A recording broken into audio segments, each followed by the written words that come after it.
jump in with random nods. Yep, here we go. 2 seconds. Hello creators, how are you guys? It's great to hang out with you again for another Video Creators podcast episode / live stream. We do these every Tuesday here on SoundCloud, iTunes, Spotify, Stitcher, Google Play, all those places. And every Monday, 2 p.m. Eastern time here at youtube.com/video creators. It's great to hang out with you guys because I have a guest that you guys in the live chat, you know this person very well. And she is our one and only Laura Hutchinson, who has been great for how long have you been moderating and producing these episodes? How long have you been doing this for? Almost a year. A year now? Yep. Yeah. So Laura's here. We've been having people from my team join us, and I asked her, like, Laura, what do you think creators need to hear? What do you want to talk about with them? And I don't even think she blinked an eye. She was just like, let's talk about streamlining people's creative processes so they can make better videos in less time and more consistently deliver the quality that they want to deliver without pulling your hair out and making things more and more complicated, just trying to produce more and more content. So those of you who are in the chat, this is Laura, who you know very well. I'm excited to dive into this topic. Laura, why don't you introduce yourself and tell us about what you do on YouTube? Okay, well, I think you've done a good job of introducing me, so yeah. Skip that bit. Hi, everyone. It's great. I'm on the chat. I'll still see you. It's great not to be moderating this week. So my channel is How to GYST, and I basically help busy, overwhelmed mothers to take back control of their life, get more organized, be more productive, and just generally feel better. Because I have my own kid, and I know what it's like, and I know the struggles. So yeah, Tim, I think you did a good job of introducing the topic. Yeah. But it's so people want to learn more about what we're going to dive into today. They should go to your channel, and I know the rating is clean on iTunes, but you can go ahead and actually say the real name. I don't think it'll ruin the rating on iTunes. I think it's fine. Well, I mean, I can keep it family friendly. It's how to get your stuff together. There you go. But the S has a different word. Yeah. Yeah. So link down below. Check it out, and really helps a lot of organizational, challenged people like me know how to get organized and be consistent in streamlining processes. And that's what we're going to talk about here today. So tell us a little bit about, I want to hear about your process and what you would recommend for creators who are going through something similar. But for those of you guys who are in the chat, same thing in the live chat, same thing applies as normal. We're going to take as many of your questions as possible, put them in front of Laura. It's her turn now. We're kind of reversing roles. I'm going to be taking your questions out of chat and putting them in front of Laura for her to answer for you guys here in just a little bit. So post those in the chat. We'll make sure we get to as many of those as we can that are on topic and relevant, of course. And Laura will blow your minds, I'm sure, with that. But as you guys in the chat are posting your questions for Laura, tell us kind of about what your process looks like, and let's dive into helping creators with their creative process and making better videos in less time. Yeah, so basically I made a lot of mistakes when I started out, and I think everyone does. And I have learned a lot through this process. I've been on YouTube now for, I think, 4.5 years. So I have made tons of errors. And one thing I really struggle with, and it's something that I hear a lot of people, either you don't have enough ideas or you have too many ideas and you don't know which one to make. So the first thing I would recommend is getting yourself a notebook and writing a list of all of your ideas. Keep a running list and don't edit yourself. It doesn't matter if they're good, bad, indifferent. What I like to do, you can do this if you want, is so I have the name, kind of potential topic down here. And then I have check boxes. So I give everything a score out of 5. First one is for whether or not it is a trendy topic. So whether or not I think it's going to be searchable, whether I think it's going to do well in search. So I give that a score 1 to 5. Whether it's on brand, so how well I think it fits in with my brand. Again, I mark it on a scale of 1 to 5. And then the final one is my gut feeling. Do I feel excited about making it? And then I just give it an overall score, 1 to 15. And whichever score is the highest, those are the ones I make. So for people who are listening and can't see that visual, it's just a notebook of graph paper basically, and you put all the titles on the left side, and then you score them in each column to the right of the title. Well, like how searchable it is, how on brand it is, and how I just generally feel about making that type of content. Yeah. And then I look at the ones that have the highest score, and those are the videos I make.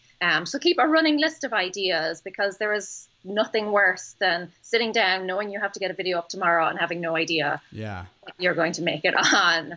How do you come up with your ideas? Where do they come from? Generally, it's just from like reading other blog articles, something that I'm personally struggling with, a solution that I have found has worked for me, watching YouTube videos. I mean, sometimes I'm just like falling asleep and an idea will pop into my head. Yeah. That's why I keep that list, because otherwise it's gone out of my head. I keep telling myself I'll remember, but... Yeah, no. I've learned that the hard way too. You're like, man, that was such a good idea. What was it? Yeah. So, yeah. Night thereafter. I put mine on Trello, but the same thing, wherever works best for you to keep those running lists of ideas, and then having some sort of way of measuring the quality of the idea based on whatever metrics you want to use. Yeah. Yeah, so a notebook or an app, any sort of note-taking device, whether you're digital or analog, go for it, whatever works best for you. And then the second tip is to have a content calendar, which I know it's not like a sexy topic or anything, but just have an idea of what is the next video you're going to be making. So get yourself a calendar. Again, it can be paper or digital. Tim, you said you use Trello. I use Google Calendar.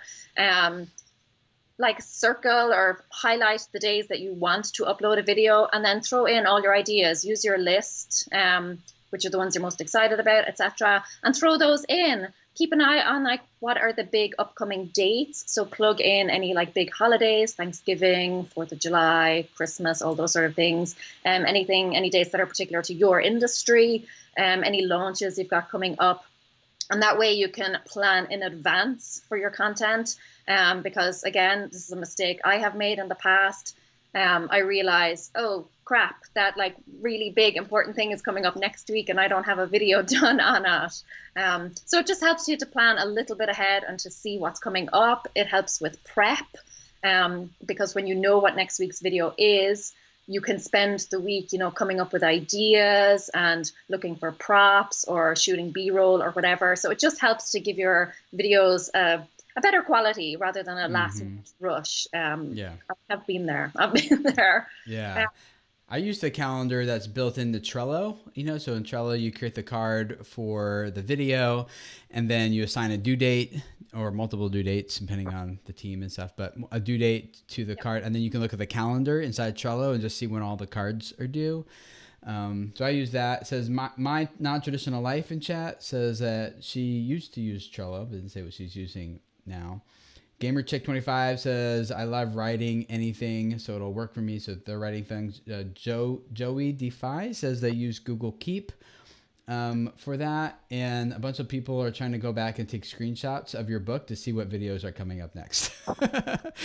They're like, quick, steal all our ideas. I mean, some of them are crap, but that's why I say don't edit, just like get them all down and then I score them. I have my little 3-point scoring system, and that eventually helps me to like rank them and filter out all the stuff. But I get everything down. And I put down an idea that I think is terrible, but over time, as I'm thinking about it, I think of like an interesting take on it, a unique viewpoint or something like that. So never dismiss anything out of hand. Right. And yeah, the calendar then just helps with consistency, because obviously you want to be consistent with your uploads if you can.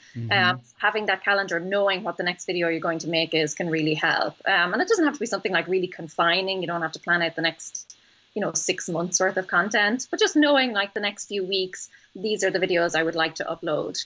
And you still play around with it if you have a better idea. Run with it.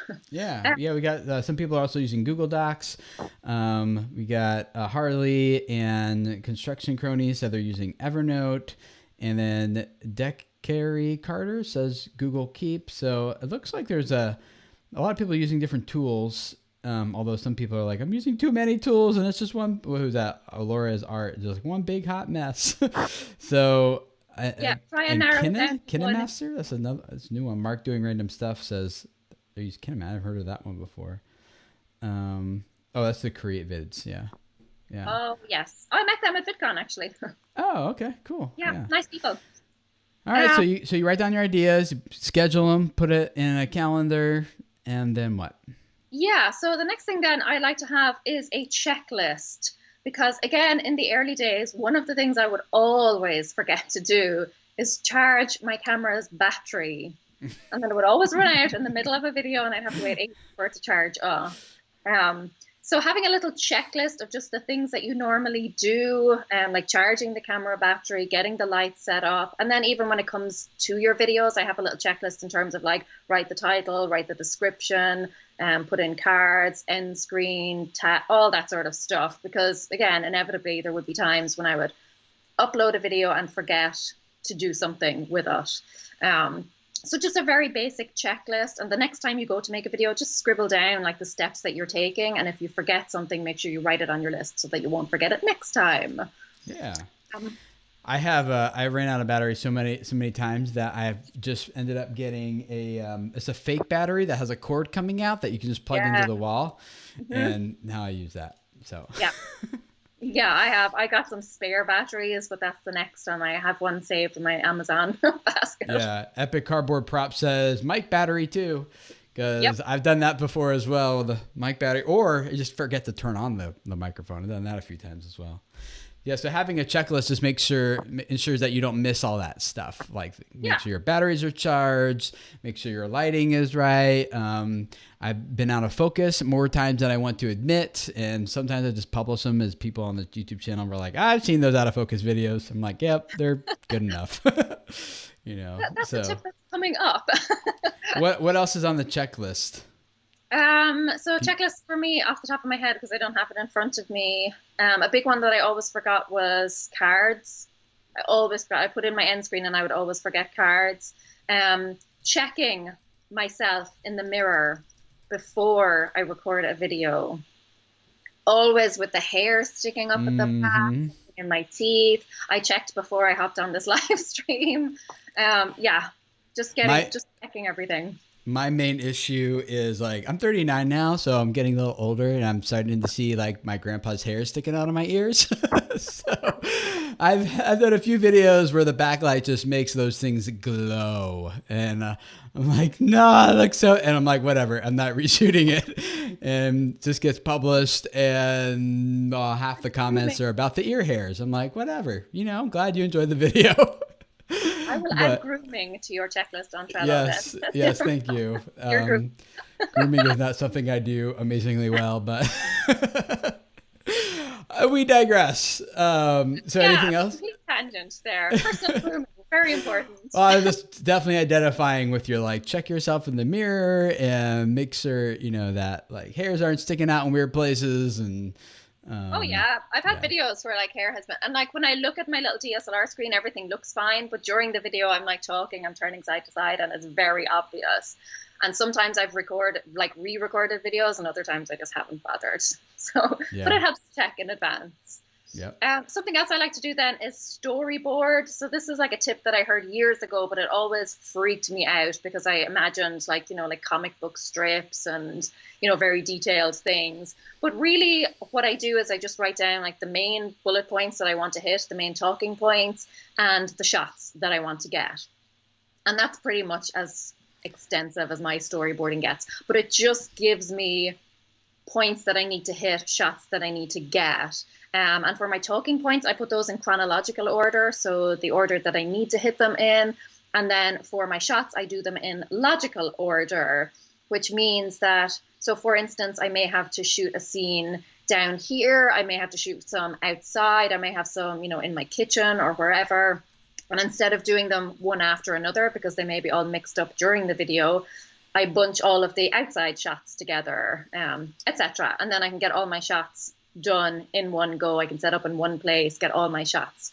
So storyboarding really helps with that because it makes sure that you're not forgetting a shot. Again, another mistake that I used to make all the time. I'd go to sit down, edit a video and think, I forgot to get that one shot. And that was the point of the video. Yeah. Do you sometimes then shoot things out of order and then, or do you shoot everything sequentially in the same order that'll go in the video? No, everything's out of order except the 2 camera piece. That's all just in one go. But everything else is shot out of order. So that's why I say logical order rather than actual chronological order in the video. If I have 3 or 4 scenes that need to be shot in the kitchen, one might be at the beginning of the video, one might be middle, one might be at the end. But I do them all in one go and then just slot them into the video as I need them. I know like most films and movies are actually shot that way, where they have like a bunch of scenes in this one space, so they just shoot all the scenes in that space and then move on to the next. They're not going back and forth between all the stuff. And I find that fascinating when I watch a movie to be like, this is the ending scene, but they shot this like these are good actors to be able to act the way like the story ends when they haven't even shot how it opens yet. But I haven't gotten to that level yet in terms of my video stuff. I'm like, I gotta shoot it sequentially.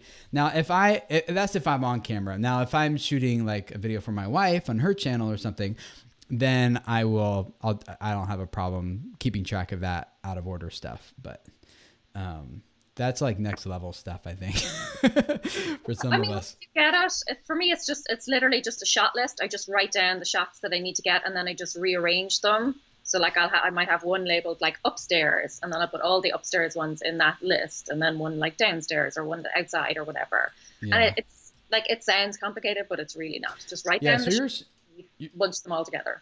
Yeah, so your storyboards aren't like you're creating animatics and everything. You're basically just doing whatever you need to do to kind of organize the video in your head before you start shooting. And I found that when I do that, like for me, it looks like bullet pointing. Like here's the main 3 points I want to make. Or sometimes I just make it up on the fly. That very rarely works out for me. One video we did recently where I literally made it up as I went was the video with in the grocery store. And that actually apparently worked out pretty well. A lot of people had a lot of positive things to say about that. I'm like, I should just BS my way through these more often when I'm just at the grocery store or whatever. And that situation is like, I just needed a video out, and I noticed I was going on vacation. I needed to get the video to my editor before I left, so we have time to get it done and everything. And so, but we had date night that night too, so I couldn't cancel date night to shoot a video. But my wife's like, but I need to go grocery shopping. So we're like, how about this? We never do like, we try to remove errands from our date nights, because then it's just like you're always just working together and not just enjoying each other. So like, let's make an exception. We'll go grocery shopping for date night as long as I can shoot a video while we're there. We're like, deal. and it worked out pretty well. Yeah. But for the most part, for me, it looks like in that cello card, I just write down, I usually script the intro a little bit more. Like I don't just outline that. Like that's usually like a almost word for word type of thing I write out, because the intro is so important, to hook someone's attention. So that's a little bit more thought out to hook their attention. And then usually the points I'm making are a little bit more bullet pointed. And then the ending is just like, here's the next video I'm going to plug. And by that time, I'm just kind of winging it. So yeah, that's kind of what my process, but the main idea where it's like, you got to plan this out and not just, for most of the time. It helps. Yeah. It definitely helps. It definitely helps me, because I've been in that situation where I set up and I get a shot that I need upstairs or something, and then I think, okay, now I need one outside, and then I set up outside, and then I think, I need to go back and set up again in that previous place because now I have to get this other shot. So yeah, I literally just write a list of the shots I need and then try and lump them together so that I can get as many as I can done in one go. Not complicated or like. Zested Foods is sharing what her checklist is, and my checklist includes the settings for my camera, so it's consistent. Good idea.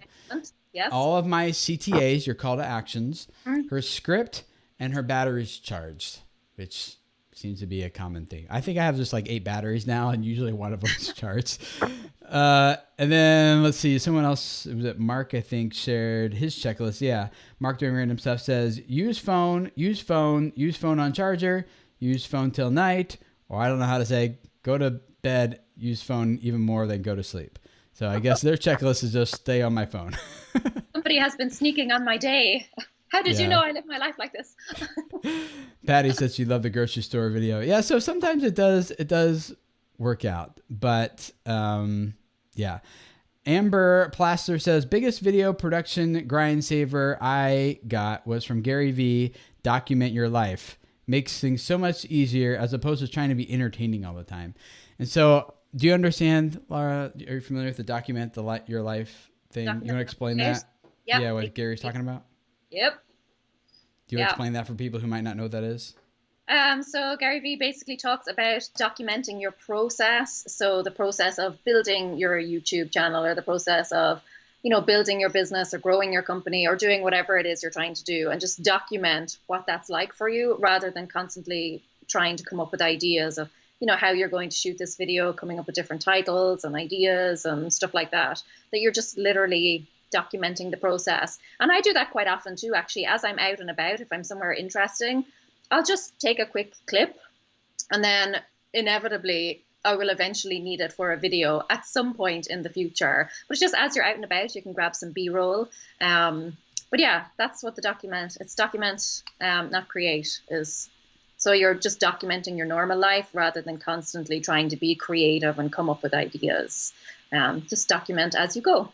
I personally enjoy the creative process though. Like, I would rather create than document.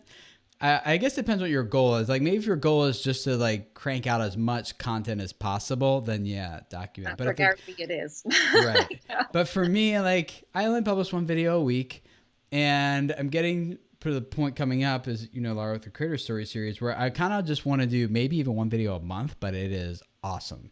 And it blows your, like, I want to like express myself more creatively, and I then just kind of like, here's what I did today, or something. Like, I want to intentionally put a piece together that makes a point or has a certain impact on people.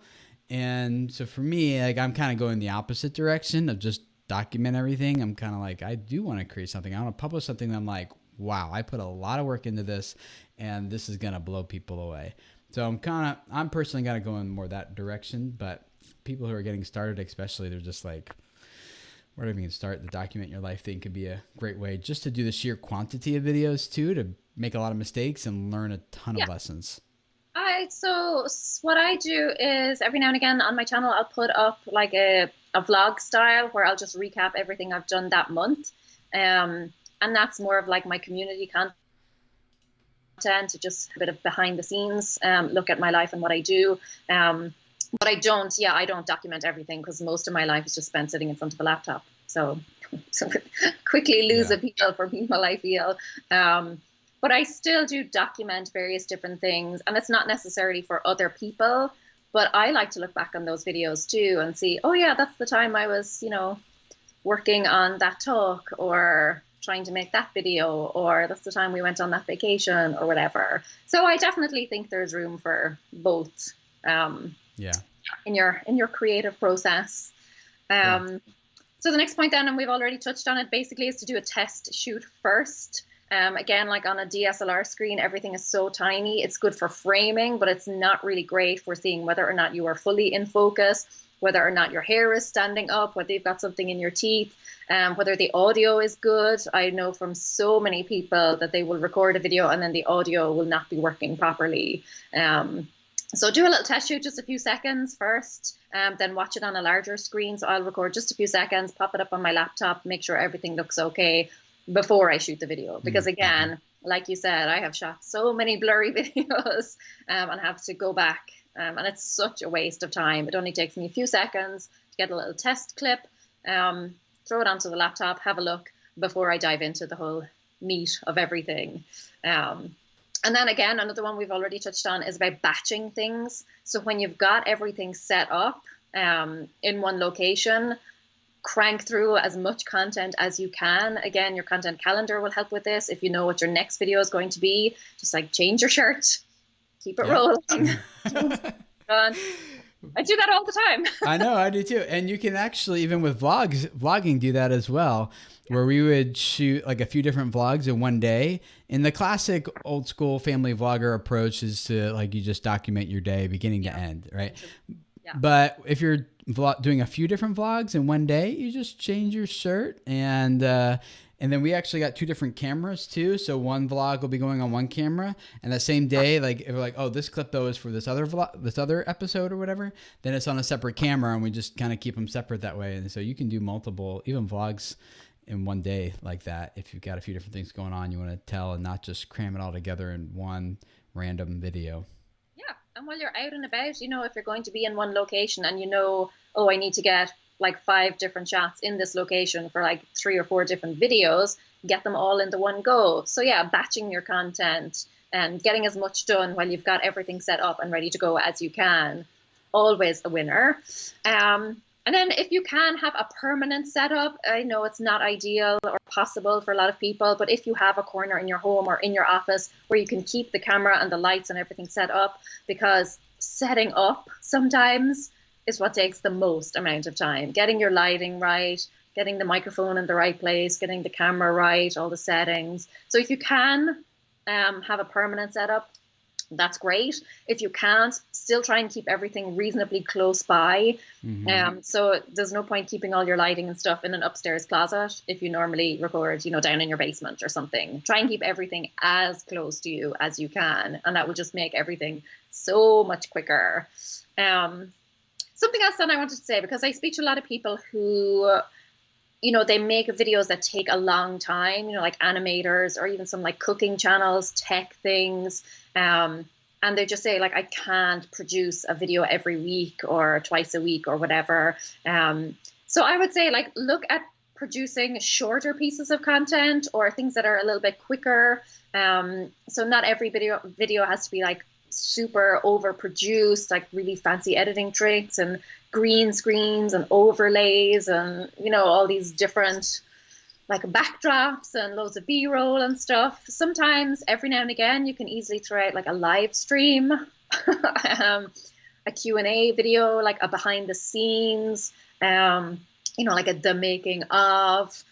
People love that sort of stuff. So if you can't put out regular content to the level that you want, do consider making shorter videos that just give people kind of a glimpse behind the curtain, or, you know, this is the equipment that I like to use. As long as it's still focused on your target audience and it's still bringing them value. Loads of people want to see like the equipment that I use, stuff like that, like how I go about my normal day. So just, yeah, think about that. Like throw together a video about like the most frequently asked question you get or something like that. So it doesn't always have to be like the long, highly produced, highly edited videos. Think about ways that you can throw in extra videos that don't have the same like production value. And then the next one is a really big one. And I hope like if people only take away one tip, this oh man, here's the climax, guys. Don't miss this. I have one coming up I actually have one thing to say before you dive into that, because now that we've got their attention, is I use the lower production stuff mostly on stories, on YouTube stories. I don't use stories on Instagram or Facebook really. I don't know why. I just, maybe it's because I'm so ingrained into YouTube, but I get good traction there with YouTube stories, and that's like super easy, just from my phone, quick behind the scenes type of stuff, where or like inside thoughts or quick notes or something like that. And I found that those work really well in terms of like in between type of content too, that takes literally no editing and very little production value. Yeah, and it gives people a little behind the scenes. It keeps you kind of front of mind for them. So if you don't have a video one particular week, or if you only put up a video once a fortnight, even once a month, it still keeps you in their timeline. It still keeps them engaged in your content and in your channel. So yeah, it doesn't all have to be like 20-minute long videos. Do the little shorter things in between. That's right, you I need to hop on that. On the community tab, if you have over 1,000 subscribers, another great one. Those little videos are great for building community too. It's like not every video, the goal of every video doesn't have to be to get lots of views, lots of subscribers and go viral and, you know, rank #1. And so it's like, sometimes it's like, hey, I've got a couple thousand YouTube subscribers or a couple hundred or 10 or whatever subscribers here. Let's engage with the people I already have, rather than my goal always being like, get more, you know, like this could be, that sounded weird. I know that's going to be a GIF. If someone's going to turn that into a GIF now, but instead of it just always being like, get more, It's like, let's talk to the people I already have, and let's build the know, like, and trust factors with them, build community. And that's just as important as making discoverable content. Yeah, it's turning subscribers into fans or turning viewers into fans. There's a lot of, like you said, sometimes it's just about more views, but other times it's about, like improving the relationships that you already have. Exactly. Yeah. So yeah, that's definitely. Yeah. Cool. And then what was the last big, and then we're going to dive into your questions. You guys got a lot of good ones here. So if you have any last minute questions, ask them. But what's the big thing we can't miss? Defaults and templates. Like having so on the YouTube, whether you're in classic or studio beta, whichever one you're using, no judgment. If you go into the settings, you will see upload defaults, where you can put in like a description or a title or whatever that will show up every time you upload a video. And that's great for example, something I do with it is to put all of my social handles. It will automatically upload every time I upload a video. It will automatically come up in the description. I also have a playlist like with my most popular videos, and that will auto-populate as soon as I upload a video so that I don't have to put them in every single time. That's a huge time saver. Also for your thumbnails, have a template for those, whatever software you're using, Photoshop or Canva or PicMonkey or whatever. Just have some form of template. Create one that just has, the font that you use, the colors that you use, so that every week or whenever you go to upload a video, you can just basically switch out the text that you're using, just like retype text, and it's good to go. Editing templates are a really big one. So have a folder in whatever editing software you're using that has all of your main files in it. So like your intro, your branded intro, your end slate, it has your music files, it has your lower thirds, whatever. So they're all there in one. You can just name it template or whatever. I put a hashtag in front of it so that it appears at the top of my list. And then it's much easier for me to go in and grab the files that I need rather than having to search for them on my laptop. They're already in my editing software, ready to just be dragged and dropped into whatever project I'm working on. And then the last one then is B-roll folders. I'm not 100% with this yet, but as you make more and more videos, you will realize that there is B-roll that you come back to all the time, B-roll that you can reuse throughout all of your videos. So having a folder where you keep your B-roll, kind of generic stuff that you can use all the time. So I talk about decluttering quite a bit. So I have lots of clips of me like decluttering various different things, and try and name them all. So when you're searching for them, you will be able to find them. But again, as you make more and more videos, you will come back to a lot of the same B-roll over and over again. And instead of searching through thousands of video clips that are all just numbered sequentially, like 1, 2, 3, 4 .mp4, like not very helpful at all. Have them named, like decluttering toy room, or if you're a cooking channel, close-ups of basic pantry staples or whatever. So yeah, having a folder where you've got all your B-roll, again, you can just jump straight into it, find exactly what you need, drop it straight into whatever video you're editing, and you are good to go. Amber Plaster says folders for assets is so boring. It makes, but so helpful. Yep. And then My Non-Traditional Life says dating your folders by when you filmed can also help. And Backcountry Forward says B-roll folders is brilliant. And yeah, so location too. Like I might not remember specifically what I was doing or needed, but I know that it was filmed in wherever, a certain location. So while I was at this particular playground or at the store or whatever.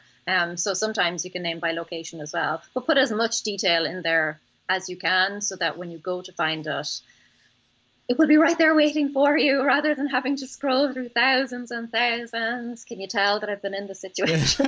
How much time does it take you, like extra with each shoot, to sit down and label all of that and organize it? Not long at all, like a few extra minutes. It depends. Sometimes I know I will never use footage again. I know that it was for one specific video. Yeah. But there are times where I'll be doing something and I'll just label it. Like as I'm uploading it, I'll immediately rename it, writing in journal or walking through park, or it literally takes seconds. Do you bump into like continuity issues sometimes with that, where you're like, oh, my sleeve is different in this writing hand clip than this other one?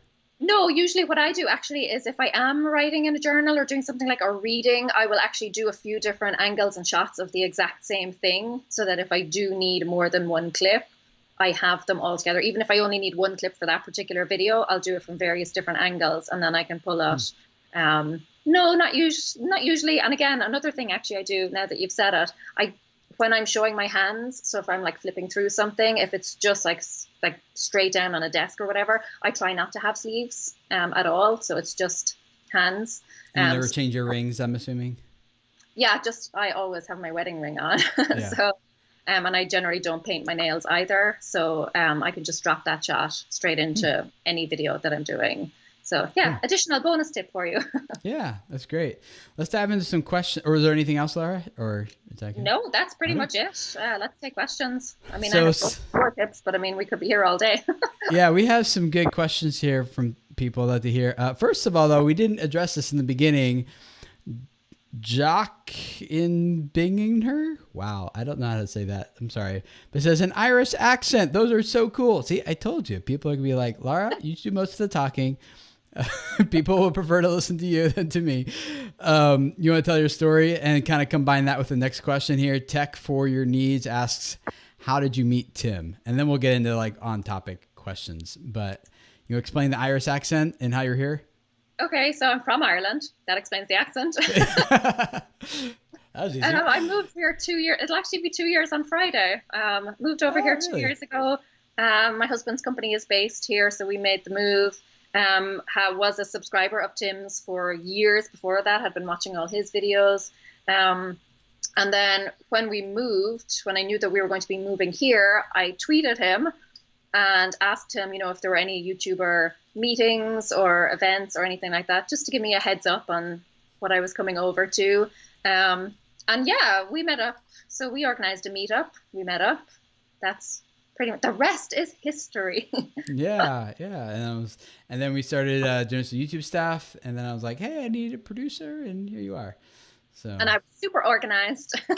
Yes, which is great. So maybe you guys don't know this, but Lauren, besides doing these live streams and podcasts, also produces the videos that you guys see on the channel. So I shoot it. We've done this in past episodes, giving you the full process, but basically I shoot it, dump in the Dropbox, and then Laura and my editor work together from there. And I try to be as hands off as possible from that point to when it gets published. So and so then after it's published is usually when you guys are seeing it is often the first time I'm seeing the finished video as well. And that's all thanks to Laura and Julia. So. Tell Tim to put out. I take over. Me and Julia, the editor. Julia's wonderful. Yeah, she's great. And you guys, if you want to know more about that process, Julia was here like a month or two ago. Yep. And so you can go back and listen to that episode if you want to hear more about our process and how we work with editors and things like that. So let's dive into some questions. Start with member questions first. We appreciate those of you guys who are members of the YouTube channel here and supporting what we do and allowing us to make this sustainable for you guys. So Dark Side Reviews says, this might seem like a strange question, but do you do everything all at once, like SEO, thumbnail, video in the same day? Is that a several day process for you, or what does that look like for you, Laura? For me, it normally looks like I shoot one day and then edit the next day. And then the day after that, I do all the like metadata, SEO, title stuff. So it's usually a 3-day process, but that doesn't necessarily mean that there are 3 full days. So I will shoot, we'll say, the first half of the day and then go on and do other stuff in my business. I'm a blogger as well, so I look after the blog, or I might have meetings or something like that. Then I'll come back. Editing usually does take me a full day. If you can outsource editing, do it. And then, yeah, the SEO and titles and thumbnails and all that might take me half a day, usually not, but, some morning time. So I generally shoot it over the process of the whole process takes several days, but if you actually condense it down, it's not that long. But yeah, I usually divide it up. It's just whatever way works best for you. I like I said, I try and batch things. So I have one day where I'm just recording, one day where I'm editing, because then I'm in that headspace. So I'm not like flipping from one to the other. But yeah, it depends. Like I have been in situations where I've wanted to get a video up and I have literally like recorded, edited, and uploaded it the same day. Thankfully, I have not done that for a while. But whatever works best for you. But that's the way I do it. Yeah, I try and do it over several days so that I'm in the right zone for each particular task. Yeah. And I do similarly. Like I shoot it, and then by the time it gets to you guys, it's probably been like what, a week and a half, 2 weeks, depending on how far out we are. So at minimum, it's probably a week, a very minimum, but typically it's a few weeks. So New Married Life again says, I put each clip individually. I think they're talking about editing here. Edit and then add another clip and repeat. My husband adds all the video clips, everything to the editor at the same time. How do you do it, Laura? I throw them all in at the same time. The first thing I do then is cut out all of the like dead space. So I do all the jump cuts first, and then I'll go back and rewatch and make sure all jump cuts are smooth. Then I will go back and put B-roll on top of it, and then I go back and do any like zooms or anything like that. How about music? Where does that fit? Do you do any music in your stuff? Just for literally the branded intro, it's like, and the outro, so it's literally a few seconds. Okay. And I throw those all in same time as well. Like once I've got all my jump cuts, so I know how long the video is going to be, I throw, like I have a lower third, I throw that in. Then yeah, all the B-roll and stuff like that. Yeah, that's it. I think that's a personal preference. Whatever you find works best for you. I personally like dumping them all in there and then skimming through the whole thing to see what I have. Because there's sometimes I'm like, oh, I don't need this shot. And I can take out all the stuff I know I don't need. And then I have a better big picture understanding of what the video is going to be, so that I can make better choices about what to cut out and leave in as I go through. But yeah, I think everyone kind of does it differently. Cuts, and that gives me kind of like the meat of the video. And from there, I can like better choose like B-roll, and like it just helps with timing, pacing, stuff like that. Yeah. Yep. Zested Food asks, how often do you recreate a video you have already done, or do you always make new content? Always new. Like, for example, so I mean, there are some situations where, like I said, I do a lot of like decluttering videos or organizational videos. So sometimes I have gone back to reorganize or re-declutter a space. I don't do that often. Usually everything is new content. I do have one video that I'm considering recreating, but usually it's new content. I feel that it's very easy to get caught up in trying to make the old stuff better rather than just focusing on making the next video the best that it can be. It depends. Like if you really think you have an old video that did really well and it could be updated and you could do a much better job this time, and it performed really well last time, or it didn't perform well last time and you know that you could do better, and you want to do it and you think it's a good topic, go for it. But generally I would think kind of leave the past stuff in the past and move forward. That's something Laura's been encouraging me to do more with my videos. It's like, Tim, like, and I get this in the comments from you guys too in the videos where it's like, yeah, I kind of feel like I've heard this before. And I'm like, I know, but so many people still don't get it. And everyone keeps asking the same questions.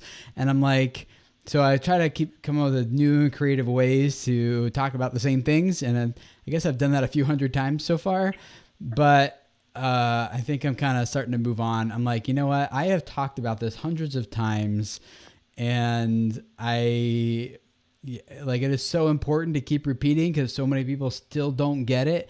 And there are many subscribers who don't watch every single video, so they didn't catch it the last time and things. But the diehards are like, quit it. Like, we've heard that. I'm like, but you're still not doing it. But like, you keep asking me questions that indicate you're not doing this. So I keep talking about, you got to do this before you can do that next step. Right.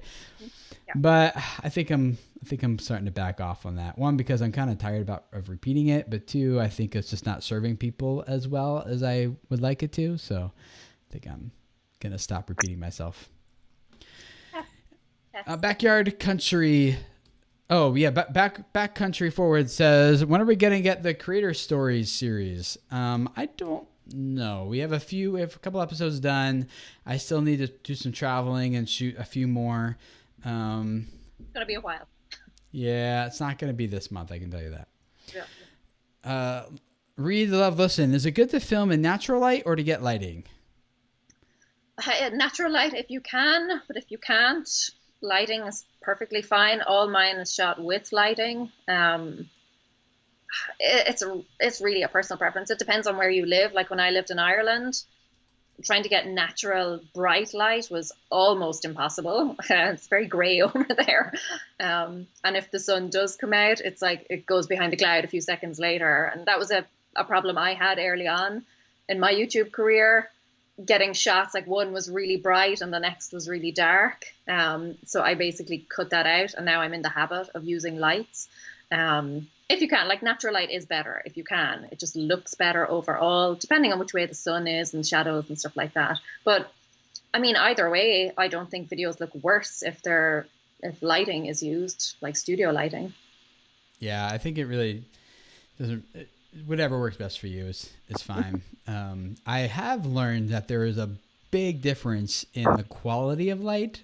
If you have a camera that can, like, if you have a camera shooting 4K, really good quality camera, I mean, if you're shooting on your phone, it's not going to make a difference. But I have noticed when I went from a $200 light kit to a $3,000 light kit, it looks oh my gosh, I was blown away at how big of a difference that the quality of light makes, which not something that I didn't expect. I got the $3,000 light kit mostly because I needed something compact for traveling for the Creator Stories series that I could check onto a plane.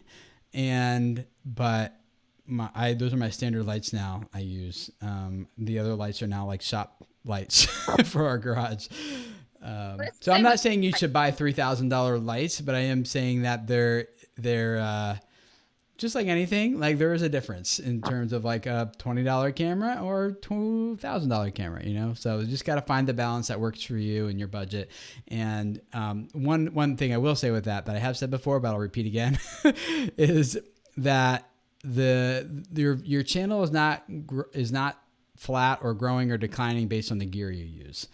So it's like just using $3,000 lights is not going to grow your channel better than $200 lights.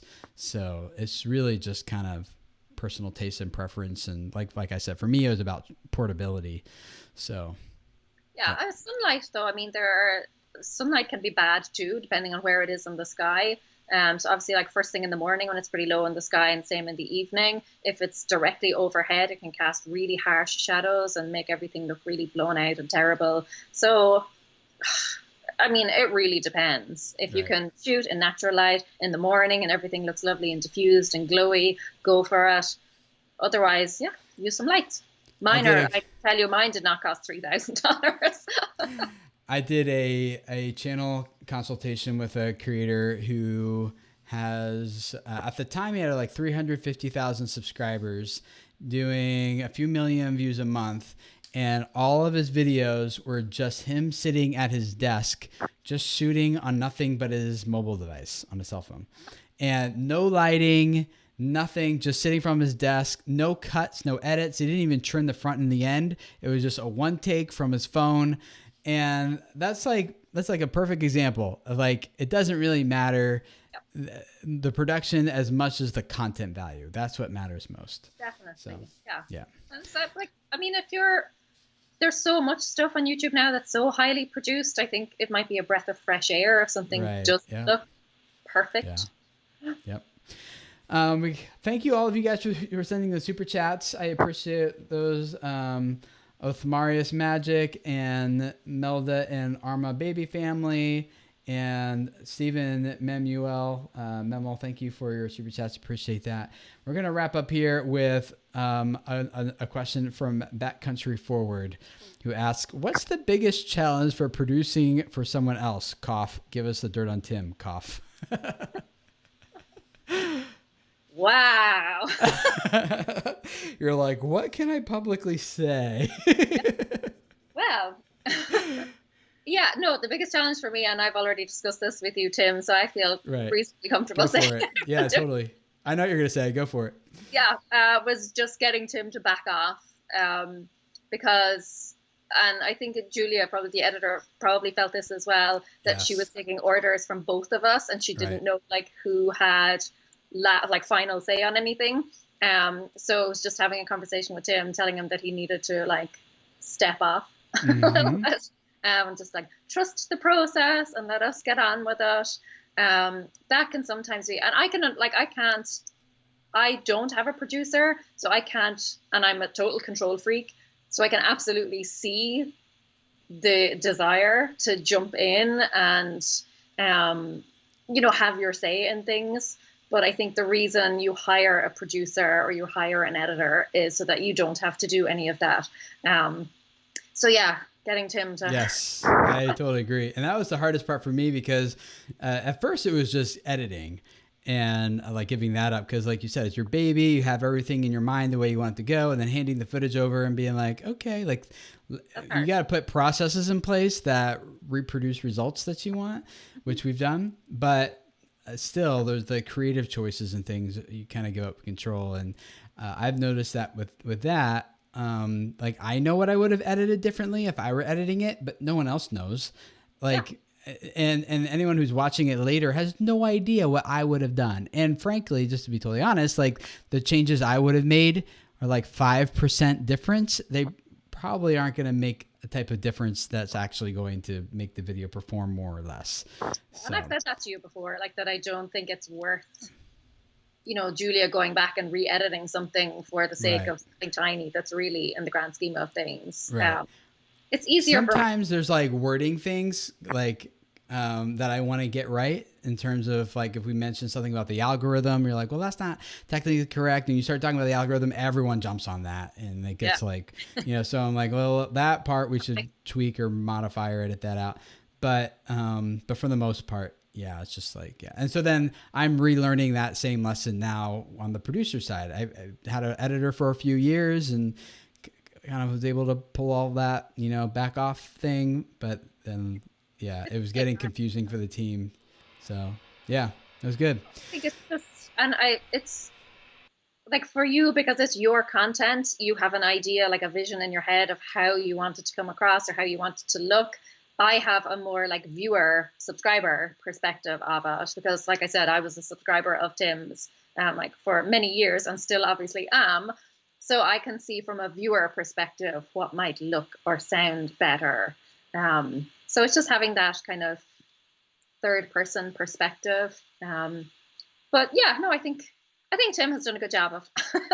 I'm trying to back off, like, all right, I'm going to go. Like I just went on vacation. So sorry for you guys who are listening to the podcast and you didn't get an episode last week, but I was on vacation. You made up for this week with an exceptional guest. That is absolutely right. Yeah. So there's lessons to learn with working with a team as well as working with if it's just on your own.